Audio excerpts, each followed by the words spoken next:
Semangat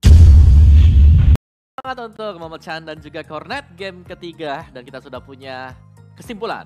RRQ Hoshi mereka berhasil untuk memenangkan match kedua berhadapan dengan Geekfam ID, dan match yang sangat intens. Sekali lagi ya, ini maju mundur di mana dari RRQ Hoshi mereka memilih untuk menggunakan Hayabusa, lowest percentage hero yang ada di MPL season yang ke-6, dan ternyata Albert mengeksekusi dengan sangat baik dan berhasil untuk mengangkat RRQ Hoshi bisa memenangkan match tadi ya. Terutama sih kalau kita lihat tadi tuh R7 mainnya luar biasa banget sih dengan Elisha.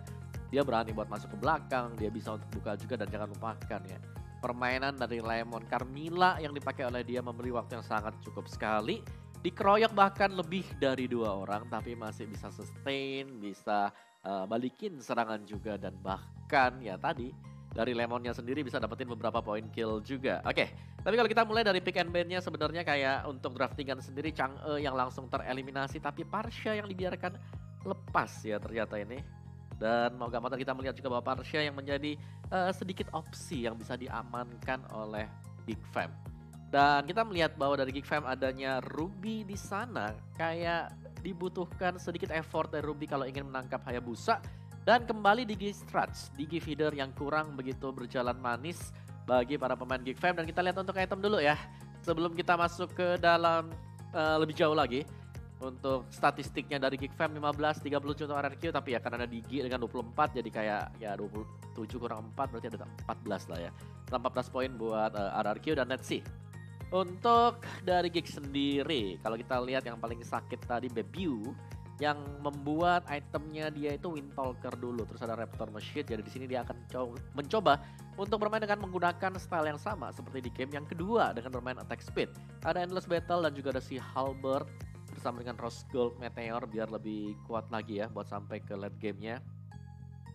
Sedangkan buat Swan dengan Ruby-nya diharapkan tadi dari seorang Ruby bisa menangkap pemain-pemain lain yang mencoba untuk mundur ke belakang kayak Hayabusa mungkin dengan Quad Shadow, dan diharapkan juga dengan reverse time dari Joker bisa membuat Albert sedikit lebih jinak. Tapi ternyata enggak sih. Kalau kalian perhatikan ya, di menit-menit awal ketika kita menggunakan Digi Struts, seorang Hayabusa itu harus levelnya di bawah dari Hyper Carry yang ada Diginya. Tapi ternyata enggak. Untuk Albert sendiri dia sempat untuk keluar dari reverse time-nya, dan bahkan kalau Diginya baru pecah dari telurnya langsung dijadikan telur kembali dengan sangat-sangat cepat. Jadi gak ada masalah sebenarnya tadi untuk Albertnya. Dan bahkan untuk Albert dia berhasil untuk menang secara level. Jadi oke banget sih buat RRQ Hoshi ketika mereka mengcounter Digifit yang sekarang. Dan Finn dengan Valirnya ini dia sih. Finn kali ini rata-rata seluruh player dari RRQ Hoshi sudah membuat play by play yang sangat baik sekali. Dan selain daripada itu, ini dia untuk post match kita terlebih dahulu ya sebelum masuk ke dalam highlightnya. Untuk Rich Guy, the carry dipegang oleh Albert yang sudah menemukan perform dan momentum. GPM 775 dan juga damage dealt 102.000. Sedangkan untuk sandbagnya 162.000 bagi Lemon, dan assist terbanyak Forgotten One adalah Finn dengan Valir dia. Sayangnya R7 gak masuk ya, padahal tadi R7 yang paling kuat. Dia yang bongkar semua pertahanan Geek yang berada di bagian belakang. Dan kalau kalian notice juga adalah 5 game kita yang berlangsung dengan cukup lama. Apakah itu karena efek dari 5 ban yang sudah mulai terlihat sekarang, bahwa hero-hero yang sudah di-pick meskipun bisa memberikan damage output yang besar, tapi ternyata juga diseimbangi dengan apa yang mereka pick. Kayak tadi kita lihat Kufra dari LJ juga bisa sedikit memberikan inisiasi, bouncing ball-nya, dan pastinya ya tangkapan dari Alice untuk R7 kepada Bebu. Jadi linknya berusaha buat naik ke atas, berusaha buat make a play, tapi ternyata bisa ke pick off. Jadi sayang sekali tadi untuk Bebu. Dan Hayabusa kali ini dengan lowest percentage win rate masih berhasil untuk naik ke atas ternyata. Dimainkan oleh Albert dari RRQ Hoshi. Dan kita punya MVP by Axe dulu ya. Dan ini dia MVP kita akan keluar di depan layar kaca kalian. Silakan. Jadi Albert dengan 19-2 dan juga 7 dengan Hayabusa yang dipilih oleh dia. Menghancurkan strategi Digi Feeder tadi. Dengan adanya Endless Battle, ada DOD, Kun Swing, Raptor Machine, sepatu cooldown. Dan juga ada Melvic Roar. Jadi udah matang banget sih dengan 6 item yang sudah dijadikan oleh Hayabusa. Meskipun tadi di late game ya kalau kalian notice, Albert sempat tertangkap di arah dari Fountain karena Swan narikin dia dengan skill 2 dari Ruby. Jadi dia harus ke-pick dan itu membuat kayak RRQ Hoshi langsung gak bisa nge-end di push yang sangat-sangat dekat sekali yang sudah hampir menghancurkan base-nya. Tapi ya untuk next push-nya RRQ Hoshi mereka berhasil untuk mendapatkan kemenangan 2-1. Cukup tipis sebenarnya untuk kemenangannya. Tapi ya inilah efek mungkin dari 5 band juga, dan 5 band ini kayak jadi pertandakah kalau untuk tim-tim yang lain mereka harus lebih mempersiapkan late game damage, lebih ke arah late game-nya. Tapi untuk Geek Fam mereka punya Parsha ya, adalah jaminan untuk damage-nya, tapi di sini kayak diginya kurang begitu masuk ketika dibawa ke ranah dari late game. Dan untuk highlight by Mandiri, ini dia line of down kita dari round yang ketiga. Dibuka mungkin di arah dari early game, first blood ya balik di Givit, dia akan melakukan feeding sebisa mungkin ya. Dan ini masuk ya ke arah dari RRQ Hoshi, semuanya udah rapi dan bagus banget. Kalian bisa lihat HP yang sangat-sangat tipis-tipis dari RRQ Hoshi, terutama untuk mereka-mereka kayak yang ada duel di atas di daerah dari top lane. Nah, dari diginya ketika feednya sudah masuk ke bagian dalam, itu Digi udah gak bisa buat apa. Digi mau coba buat maju, disering Torrent ke belakang gak bisa terlalu dekat juga, dan ada efek slow ya dari disering Torrent ngebuat Diginya kayak jadi sia-sia secara langsung. Dan nah ini sih yang tadi Om bilang bahwa di area dari base ya di bagian atas tadi Albert ternyata ke-pick di bagian sini. Jadi mau gak mau RRQ Hoshi mereka harus mundur dulu, gak bisa langsung ke end game-nya. Jadi kayak ada prolong lah tipis-tipis, tapi mereka berhasil untuk mengunci juga. Dan ini momen dimana Bebiu selamat dari rekaman R7. Tapi memang sih buat Alice dari R7 sangat-sangat making a play dan selalu bisa berada di bagian belakang juga. Dan itu memang yang dibutuhkan untuk RRQ Hoshi, bagaimana cara mereka masuk. Dan akhirnya dengan adanya Lord juga di menit yang ke-20, RRQ Hoshi berhasil untuk mendapatkan poin kemenangan 2-1.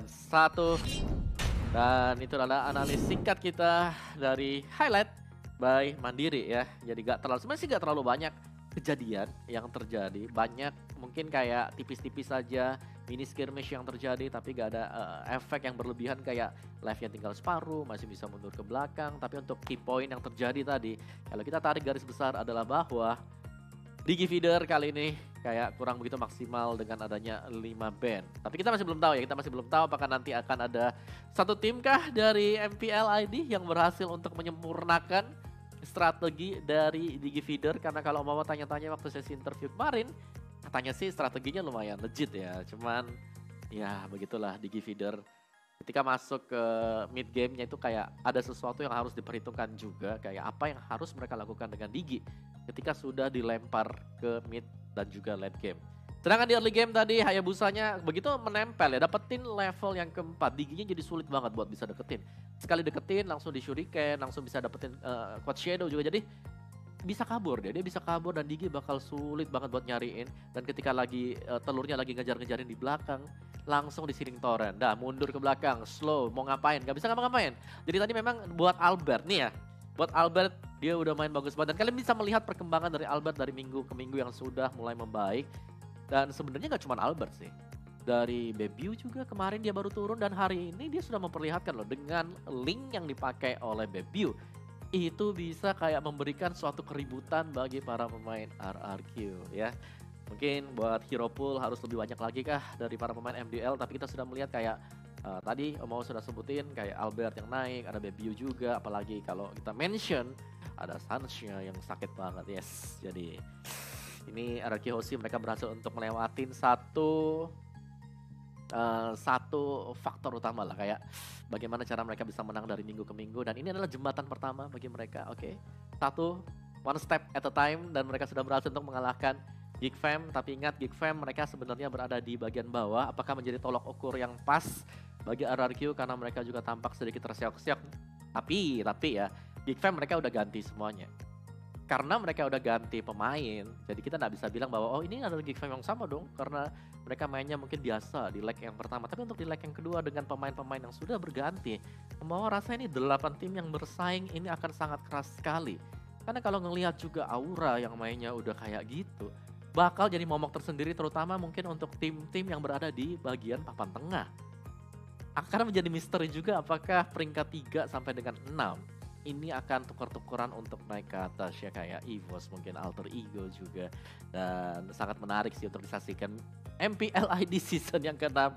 Begitu banyak kejutan-kejutan yang tersedia di sini. Siapa yang menyangka apakah siklus secara 3 season kita yang selalu bergulir yang banyak orang ucapkan juga bakal terjadi kembali, atau mungkin sang raja bakal kembali ke atas meskipun mereka sudah melakukan official announce bahwa mereka tidak akan menggunakan hyper carry mereka di season kemarin. Banyak banget sih, dan belum lagi kayak kembalinya coach dari tim yang lain juga. Jadi ya ini adalah salah satu momen buat kalian-kalian juga mungkin yang lagi riset apa yang terjadi di MPLI di season yang ke-6. Jawabannya adalah kita nggak tahu apa yang terjadi. Begitu banyak momen, apalagi ini masih masuk ke band yang kelima ya. Kita bahas masuk ke band yang kelima, belum masuk lagi ke kayak revamp hero yang bakal muncul